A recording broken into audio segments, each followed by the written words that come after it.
अस्सलामुअलैकुम दोस्तों, मेरा नाम डॉक्टर अलियसगर है और आज की इस वीडियो में हम कार्बोहाइड्रेट्स की तीसरी टाइप को डिटेल में डिस्कस करने जा रहे हैं और उस टाइप का नाम है पॉलीसेकेराइड।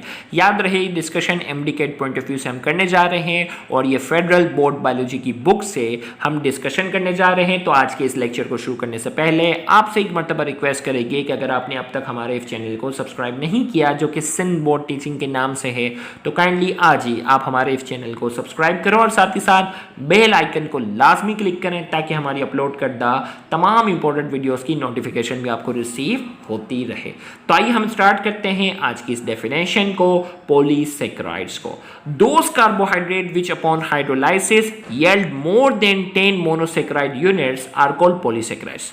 याद रखिएगा ओलिगोसेकेराइड्स में हमने क्या बात की थी, हाइड्रोलाइसिस पर वो 2 से लेकर 10 तक क्या करते हैं, मोनोसेकेराइड प्रोड्यूस करते हैं। लेकिन पॉलीसेकेराइड्स वो होंगे दोस कार्बोहाइड्रेट्स, वो कार्बोहाइड्रेट विच अपॉन हाइड्रोलाइसिस जो टूटने पर yield मोर देन 10 मोनोसेकेराइड, 10 से ज्यादा यानी कम से कम भी 11 मोनोसेकेराइड्स जो है वो प्रोड्यूस होने चाहिए, तो वो क्या कहलाते हैं, polysaccharide. This is the largest group of carbohydrate, ये कार्बोहाइड्रेट का सबसे बड़ा ग्रुप है। The polysaccharides which are composed by the condensation of only one kind of monosaccharides are called homopolysaccharides। ऐसे पॉलीसेकेराइड जो सिर्फ एक तरह के मोनोसेकेराइड्स हो, यानी बहुत सारे ग्लूकोज आपस में जुड़ जाएं या बहुत सारे जो है वो कोई भी मोनोसेकेराइड जो सारे एक तरह के, तमाम एक तरह के जो है वो मोनोसेकेराइड्स आपस में जब जुड़ जाते हैं तो जो पॉलीसेकेराइड्स बनता है उसे क्या कहते हैं, होमोपॉलीसेकेराइड्स। तो हमने कहा the polysaccharides which are composed, ऐसे polysaccharides which are composed by the condensation of only one kind of monosaccharide, जिसमें जो सिर्फ एक तरह के मोनोसेकेराइड से मिलकर बने होते हैं उन्हें हम कहते हैं होमोपॉलीसेकेराइड्स। और होमोपॉलीसेकेराइड्स की एग्जांपल आपको अच्छे से याद रखनी है एमडीकेट के लिए, starch, glycogen, cellulose and chitin, these are the example of homopolysaccharides, whereas the polysaccharides which are composed by the condensation of different kinds of monosaccharides are called heteropolysaccharide। जो मुख्तलिफ तरह के मोनोसेकेराइड्स के जुड़ने की वजह से बनते हैं उन्हें हम कहते हैं हेटेरोपॉलीसेकेराइड। देखिए होमो का मतलब होते हैं सेम, अब होमोपॉलीसेकेराइड नाम से ही पता चल रहा है एक ही तरह के पॉलीसेकेराइड्स, एक ही तरह के मोनोसेकेराइड्स के जुड़ने से बना होगा, और हेटेरो मतलब डिफरेंट यानी मुख्तलिफ तरह के मोनोसेकेराइड्स के जुड़ने की वजह से ये बने होंगे। एग्जाम्पल अगर, पैक्टीन, पेप्टाइडोग्लाइकेन, ये तमाम के तमाम जो है एग्जांपल हैं किसकी, हेटेरोपॉलीसेकेराइड्स के। तो ये भी आपने अच्छे से एग्जांपल में याद रखना है। पॉलीसेकेराइड फंक्शन चीफली एस, अब ये किस तरह काम करते हैं, आइए हम उसकी बात करते हैं। अब ये किस तरह काम करते हैं, फूड स्टोरेज के तौर पर और एनर्जी स्टोर के तौर पर काम करते हैं। Example starch, glycogen and structural material. अब ये स्ट्रक्चरल मटेरियल में कौन सा आते हैं, सेलुलोज एंड काइटिन। याद रखिएगा पॉलीसेकेराइड का जो मेनली काम है वो क्या है, एनर्जी या फूड स्टोर के तौर पे काम करते हैं। मिसाल के तौर पे स्टार्च, ग्लाइकोजन, ये दोनों एग्जांपल हैं एनर्जी स्टोर की शक्ल में ये काम करते हैं, जबकि स्ट्रक्चरल यानी बॉडी के स्ट्रक्चर बनाने में सेलुलोज और काइटिन जो है ये इसकी एग्जांपल हैं। वन बाय वन हम इसको डिस्कस भी करेंगे आज, सेलुलोज को और काइटिन को भी। They are convenient storage molecule, ये जो है वो फॉर सेवरल रीजन, ये जो है वो स्टोरेज मॉलिक्यूल के तौर पे काम करते हैं और ये बहुत कन्वीनियंट है और इसके कई रीजंस हैं।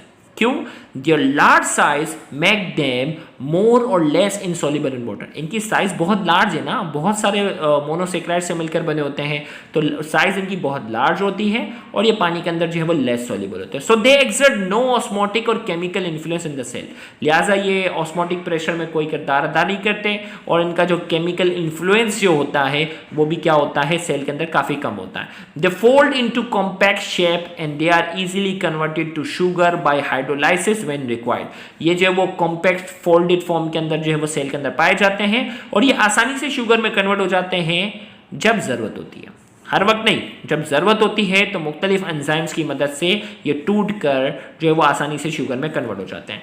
सम कॉमन पॉलीसेकेराइड्स, कुछ कॉमन पॉलीसेकेराइड्स हमारे पास क्या है, starch, cellulose and chitin are being discuss here. और आज के इस लेक्चर में जो हमारे कोर्स में शामिल हैं, स्टार्च, सेलुलोज और काइटिन, इन तीनों को हम वन बाय वन जो है वो डिस्कस करने जा रहे हैं। आइए हम बात करते हैं स्टार्च जो है वो किसके एग्जांपल हैं, होमोपॉलीसेकेराइड की। Starch is a homopolysaccharide which is formed by the condensation of hundreds of alpha glucose. सैकड़ों की तादाद में ग्लूकोज के मॉलिक्यूल जब जुड़ जाते हैं तो क्या बनता है? Starch. It is a storage carbohydrate of plant. ये जो है वो प्लांट के अंदर जो है वो स्टोरेज कार्बोहाइड्रेट के तौर पे काम करता है। It is mainly stored in root, stem and seed. और ये ज्यादातर किस में पाया जाता है? रूट्स, जड़ों में, स्टेम में और सीड में पाया जाता है। Cereal grains and potato tuber are rich source of starch in human diet. भाई सीरियल अनाज जो होता है ना, पोटैटो ट्यूबर की बात करते हैं, rich source of starch in human diet. इंसानी डाइट के अंदर ये रिच सोर्सेज हैं। Starch is digested in oral cavity and in small intestine by the enzyme amylase. ये जो है वो ओरल कैविटी हमारे माउथ में और स्मॉल इंटेस्टाइन में ये डाइजेस्ट होता है। किस एंजाइम की मदद से? अमाइलेज की मदद से। Upon hydrolysis it yield maltose first and then maltose is further digested by maltase enzyme and yield glucose। भाई ये स्टार्च टूटने पर पहले क्या प्रोड्यूस करता है? माल्टोस। और फिर ये माल्टोस जो है वो मजीद टूट जाता है माल्टेज एंजाइम की मदद से और क्या प्रोड्यूस करता है? Glucose. The presence of starch in a given sample can be confirm by iodine test. भाई हमें कैसे पता चले कि किस सोल्यूशन के अंदर स्टार्च मौजूद है या नहीं है? तो इसके लिए एक टेस्ट होता है, उसका नाम क्या है? Iodine test. As it give blue colour with iodine solution. भाई स्टार्च वाला अगर सोल्यूशन है ना, उस स्टार्च सोल्यूशन के अंदर हम क्या डालते हैं? उसके अंदर अगर हम आयोडीन सोल्यूशन डालेंगे तो कलर कैसा हो जाएगा? ब्लू कलर हो जाएगा। तो इससे कंफर्मेशन हो जाता है स्टार्च मौजूद है। तो याद रखिएगा ये एमडीके पॉइंट ऑफ व्यू से बहुत अहम बात है कि आयोडीन टेस्ट में स्टार्च का कलर कौन सा आएगा? आयोडीन टेस्ट में स्टार्च का जो कलर आएगा वो कौन सा होगा? Blue colour. There are two types of starch. Starch की जो है वो दो किस्म की इसमें चेन होती है, अमाइलोस एंड अमाइलोपेक्टिन। अगर आप यहाँ स्ट्रक्चर देखें तो ये हम अमाइलोस है जिसमें सारे स्ट्रेच चेन है और अमाइलोपेक्टिन के अंदर क्या निकल रही है? ब्रांचें निकल रही है। भाई स्ट्रेट के साथ क्या हो गई? शाखें भी निकल रही है। इसमें कोई शाख नहीं थी, कोई ब्रांच नहीं थी, जबकि इसमें क्या हो रही है? ब्रांच निकलती है। तो आइए हम इसकी बात करते हैं। Amylose is unbranch. अमाइलोस जो बिल्कुल स्ट्रेट चेन था, अनब्रांच है। A linear chain of glucose in which glucose are attached together by alpha 1,4 glycosidic linkage। जिसमें ग्लूकोज जो है वो अल्फा 1,4 ग्लाइकोसाइडिक लिंकेज, यानी एक कार्बन का जो है एक ग्लूकोज का कार्बन नंबर 1 और दूसरे का कार्बन नंबर 4 जो होगा आपस में जुड़ा हुआ होगा। It is soluble in hot water only. ये सिर्फ गर्म पानी के अंदर क्या होते हैं? सॉल्युबल होते हैं। On the other hand amylopectin has branch structure. Amylopectin से क्या होती है? शाखें निकल रही हैं। A linear chain of glucose की लीनियर चेन होगी, but more chain of glucose in the form of branches. उससे जो है वो ज्यादातर ब्रांचें भी निकलती हैं। Are also attach by alpha 1,6 glycosidic linkage. It is completely insoluble in water. Amylose वाला गर्म पानी में फिर भी जो है वो सॉल्युबल हो जाता है, जबकि ये अमाइलोपेक्टिन जो है वो कंप्लीटली इनसॉल्युबल होता है। और इसके अंदर बॉन्ड कौन सा होता है? इसके अंदर जो है वो स्ट्रेट चेन के साथ साथ जो ब्रांच निकलती है वो कौन सी होती है? Alpha 1,6 glycosidic linkage. यानी ब्रांच वाले का कार्बन नंबर 1 और इसका छठा कार्बन एटम जो है वो क्या होता है? जुड़ता है और उससे फिर क्या निकलती है? ब्रांच निकलती है। अब हम बात करने जा रहे हैं ग्लाइकोजेन की। ग्लाइकोजेन क्या है? लाइक स्टार्च की तरह ग्लाइकोजेन इज ऑल्सो अ होमोपोलीसेक्राइड। ये भी होमोपोलीसेक्राइड है, कंपोज ऑफ अल्फा ग्लूकोसिस। इसमें ग्लूकोज जो है वो जुड़कर, यानी सिर्फ ग्लूकोज। होमोपोलीसेक्राइड तो पता है ना, एक ही तरह के मोनोसेक्राइड्स होंगे। It is storage carbohydrate of animal. भाई प्लांट जो है वो स्टार्च की शक्ल में अपना खाना स्टोर करता है, तो जबकि एनिमल जो है वो ग्लाइकोजेन की शक्ल में स्टोर करते हैं। It is mainly stored in liver and muscle. ये ग्लाइकोजेन कहाँ पाया जाता है? लीवर और मसल में, इंसान के जिगर में और मसल में पाया जाता है। Therefore it is also known as animal starch. इसे एनिमल स्टार्च भी कहते हैं। The digestion of glucose is also quite similar to that of starch. भाई ग्लाइकोजेन की जो डाइजेशन है ना वो स्टार्च की तरह ही सिमिलर है। The presence of glycogen in a given sample can also. भाई अगर हमें कैसे पता चले कि हमारे पास जो एक सैंपल है ना उसके अंदर ग्लाइकोजेन मौजूद है या नहीं है? तो उसके लिए भी कौन सा टेस्ट होता है? आयोडीन टेस्ट ही होता है। स्टार्च में भी था ना, आयोडीन टेस्ट था। कौन सा कलर आ रहा था? ब्लू। तो हमने कहा the presence of glycogen in a given sample can also be confirm by iodine test. इसको भी आयोडीन टेस्ट से कंफर्म करते हैं। As it give red colour with iodine solution.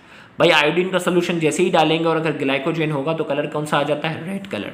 तो ये भी एमडीके पॉइंट ऑफ व्यू से याद रखना, स्टार्च जो होगा वो ब्लू कलर देगा, जबकि ग्लाइकोजेन कौन सा कलर देगा? रेड कलर देगा। Structure of glycogen resembles with amylopectin starch, but glycogen have much more branching than amylopectin. हमने कहा कि इसका जो स्ट्रक्चर होता है ना वो अमाइलोपेक्टिन से मिलता जुलता होता है। अमाइलोज जो है वो स्टार्च की वो चेन थी जो स्ट्रेट थी, अमाइलोपेक्टिन में ब्रांच था। तो ग्लाइकोजेन का स्ट्रक्चर अमाइलोपेक्टिन से मिलता जुलता है, लेकिन फर्क क्या है, but glycogen has much more branching than amylopectin. Glycogen के अंदर जो है वो बहुत ज्यादा ब्रांचेस होती है। ग्लाइकोजेन में क्या होती है, बहुत ज्यादा ब्रांचेस होती है अमाइलोपेक्टिन से भी। अमाइलोपेक्टिन में कुछ कुछ ब्रांचेस है, लेकिन ग्लाइकोजेन में क्या होती है, बहुत ज्यादा ब्रांचेस होती हैं। अब हम बात करने जा रहे हैं सेलुलोज की। Cellulose is most abundant carbohydrate on earth. हमारी जमीन पर सबसे ज्यादा कार्बोहाइड्रेट कौन सा पाया जाता है, cellulose. It is also a homopolysaccharide, ये भी होमोपॉलीसेकेराइड है, but unlike starch and glycogen, starch और ग्लाइकोजेन से हटकर it is form by the condensation of hundreds of beta glucoses. वहां स्टार्च और ग्लाइकोजेन में अल्फा ग्लूकोज का इस्तेमाल हो रहा था। किसका इस्तेमाल हो रहा था, अल्फा ग्लूकोज का, जबकि यहां जो ग्लूकोज है वो कौन सा है, beta glucose. It is structural carbohydrate of plant as it is major constitute of plant cell wall. ये स्ट्रक्चरल कार्बोहाइड्रेट है, स्ट्रक्चर बनाने में हेल्प करता है क्योंकि ये प्लांट सेल वॉल का एक मेन हिस्सा है। कॉटन एंड पेपर, कॉटन जो आप देखते हो ना, and paper are the pure form of cellulose. ये सेलुलोज की क्या है, एक प्योर फॉर्म है। आप देखो इस किताब का जो कागज है ना, ये भी प्योर फॉर्म है सेलुलोज की। Cellulose show no colour with iodine solution. Iodine solution की अगर बात की जाए, स्टार्च जो था वो ब्लू कलर दे रहा था, ग्लाइकोजेन जो है वो रेड कलर दे रहा था, जबकि सेलुलोज कोई कलर नहीं देता, आयोडीन का जैसा कलर होता है वैसा का वैसा ही देता है। Structure of enzyme resembles with amylose starch. Structure of cellulose, structure of cellulose, cellulose का स्ट्रक्चर होता है किससे मिलता जुलता होता है, resemble with amylose starch in such a way that it has unbranched structure but it has beta 1,4 glycosidic linkage between glucose residue। तो यहां हम ये बात करते हैं कि भाई सेलुलोज का स्ट्रक्चर होता है ना वो अमाइलोज से मिलता जुलता है क्योंकि ये अनब्रांच है, ये भी स्ट्रेट होता है, लेकिन फर्क है कि वहां जो है वो अल्फा ग्लूकोज का इस्तेमाल था। अमाइलोज की अगर बात करते हैं तो अमाइलोज में क्या था, अल्फा 1,4 ग्लाइकोसाइडिक लिंकेज था, जबकि यहाँ क्या है, अल्फा ग्लूकोज नहीं है, बीटा ग्लूकोज है, बीटा 1,4 ग्लाइकोसाइडिक लिंकेज है। ये याद रखना, ये लिंकेजेस है ना, अच्छे से याद रखना कि भाई अमाइलोज के अंदर क्या था, अल्फा 1,4 ग्लाइकोसाइडिक लिंकेज है। इसी तरीके से यहाँ जो है वो सेलुलोज के अंदर क्या है, बीटा 1,4 ग्लाइकोसाइडिक लिंकेज है। ये लिंकेजेस एमडीकेट में बहुत ज्यादा पूछी जाती हैं। अब हम यहाँ बात करेंगे थोड़ा सा साइंटिफिक एक्स्ट्रा नॉलेज सेलुलोज के हवाले से और फिर काइटिन की तरफ बढ़ेंगे। Cellulose can not be digested by human body. इंसानी जिस्म सेलुलोज को हजम नहीं कर सकता, but it has to be taken into diet because it work as roughage और fibre, so it prevents abnormal absorption of food in intestine. यहाँ हम ये बात करेंगे इंसान इसको हजम नहीं कर सकता, लेकिन फिर भी हम डाइट में लेते हैं क्योंकि ये फाइबर के तौर पर काम करता है ताकि एबनॉर्मल एब्जॉर्प्शन ना हो सके। इंटेस्टाइन है ना, उसमें खाना जो है वो जरूरत से ज्यादा एबनॉर्मली एब्जॉर्ब ना हो सके, तो ये फाइबर जो है वो मदद करता है। However, herbivore animals have some symbiotic bacteria that secrete cellulose enzyme for its digestion।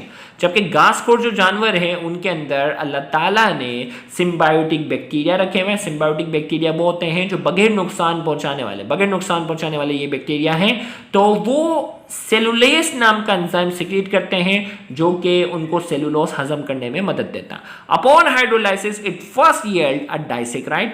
टूटते वक्त हाइड्रोलाइसिस के नतीजे में पहले ये डाइसेक्राइड प्रोड्यूस करते हैं, the cellobiose, and then cellobiose is further digested to glucose. तो याद रखिएगा सेलुलेस नाम का एंजाइम जब भी सेलुलोज को तोड़ता है तो पहले डाइसेक्राइड प्रोड्यूस होता है, उस डाइसेक्राइड का नाम क्या है, सेलुबायोस। और ये सेलुबायोस जो है वो मजीद जो है वो डाइजेस्ट किस में हो जाता है, मजीद टूटता है तो ग्लूकोज बनते हैं। अब आखिर में हम बात करने जा रहे हैं आज के इस लेक्चर में काइटिन की। Chitin is the second most abundant organic molecule on earth. जमीन पर सबसे नंबर 1 कार्बोहाइड्रेट कौन सा है, सबसे नंबर 1 जो था वो सेलुलोज था। सेकंड नंबर पे कौन आता है, chitin. It is also a homopolysaccharide, ये भी होमोपॉलीसेकेराइड है। It is structural carbohydrate found in cell wall of fungi and in the exoskeleton of arthropod. ये काइटिन जो होता है वो फंजाई की सेल वॉल में पाया जाता है। प्लांट की सेल वॉल के अंदर कौन पाया जाता था, सेलुलोज, लेकिन फंजाई की सेल वॉल के अंदर कौन पाया जाता है, फंजाई की सेल वॉल के अंदर काइटिन पाया जाता है and in the exoskeleton of arthropod, arthropod से होते हैं ना इंसेक्ट्स और ये होते हैं ना उनके एक्सोस्केलेटन में भी काइटिन होता है। Due to the occurrence of chitin in fungal cell wall, क्योंकि ये फंजाई की सेल वॉल में पाया जाता है, it is also known as fungal cellulose, इसे फंगल सेलुलोज का भी नाम देते हैं। Chitin is the derivative of N acetyl glucosamine monomer, chitin जो है वो क्या है, डेरिवेटिव है किसका, N acetyl glucosamine monomer. ये जो है वो एन एसिटाइल ग्लूकोज अमाइन बहुत सारे मिलकर, देखिए ये केमिकल का नाम है, उस केमिकल का नाम क्या है, एन एसिटाइल ग्लूकोसामाइन, जो कि मोनोमर है, ये बहुत सारे जुड़ते हैं तो क्या बनता है, chitin, which is modified form of glucose, जो कि क्या है, एन एसिटाइल ग्लूकोसामाइन क्या है, ग्लूकोज की एक मॉडिफाइड फॉर्म है। अगर यहां देखें तो ग्लूकोज के स्ट्रक्चर के साथ एन एसिटाइल ग्रुप अगर अटैच हो जाता है तो ये ग्लूकोज क्या हो जाता है, मॉडिफाई हो जाता है, तो ये ग्लूकोज की क्या है, मॉडिफाइड फॉर्म है। इट हैज अनब्रांच स्ट्रक्चर, इसका स्ट्रक्चर भी बिल्कुल स्ट्रेट होता है, कोई ब्रांच नहीं होती। इट इज मोनोमर, ये its monomer are link together by beta 1,4 glycosidic linkage, और इसके अंदर जो बॉन्ड होता है वो कौन सा होता है, बीटा 1,4 ग्लाइकोसाइडिक लिंकेज, यानी पहला वाला जो है एन एसिटाइल ग्लूकोज अमाइन का कार्बन नंबर 1 और दूसरे वाले एन एसिटाइल ग्लूकोज अमाइन के कार्बन नंबर 4, ये दोनों आपस में जुड़ते हैं और ये जो बॉन्ड बनता है उसका नाम है बीटा 1,4 ग्लाइकोसाइडिक लिंकेज। तो यहां जाकर हमने आज की इस वीडियो में कार्बोहाइड्रेट के लेक्चर को जो है वो मुकम्मल किया। इंशाल्लाह अगले आने वाले लेक्चर में हम प्रोटीन के टॉपिक को एमडीकेट पॉइंट ऑफ व्यू से डिस्कस करने जाएंगे, तो उस लेक्चर को भी देखना मत भूलिएगा। Thank you very much. अल्लाह हाफ़िज़।